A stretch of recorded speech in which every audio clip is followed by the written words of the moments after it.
l'application timide de la réglementation en matière de santé et sécurité dans le lieu de travail, des comités d'hygiène et de sécurité absents ou non fonctionnels, les services de santé au travail en entreprise ne sont pas souvent gérés par des professionnels de la santé, l'absence de politique de gestion des risques professionnels dans la plupart de nos entreprises, l'absence de plans de prévention des risques professionnels dans la plupart de nos entreprises.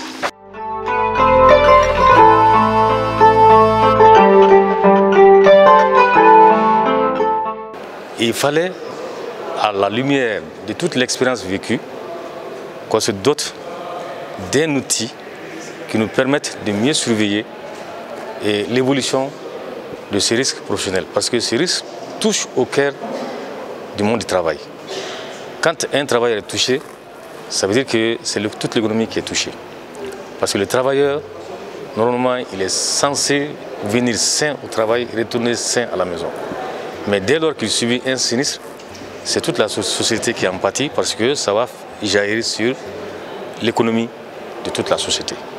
Pour nous permettre d'en faire une bonne gestion, faire en sorte qu'on ait des moyens préventifs adéquats, faire en sorte qu'on puisse avoir une exhaustivité des cas de risque auxquels les travailleurs sont exposés, il nous fallait avoir un outil de surveillance. Cet outil de surveillance, c'est l'observatoire. L'observatoire aura le mérite de pouvoir surveiller l'évolution des maladies, l'évolution des risques, de pouvoir permettre de faire des collectes, le recueil d'informations et surtout la communication et l'information.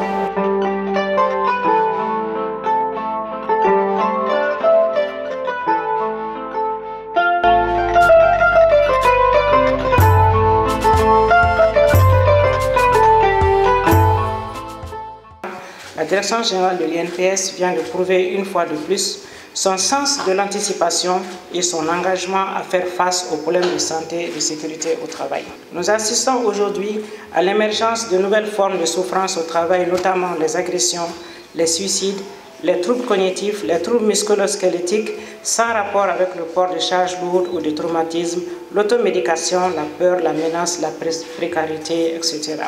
Le cas de la COVID-19 également est parlant.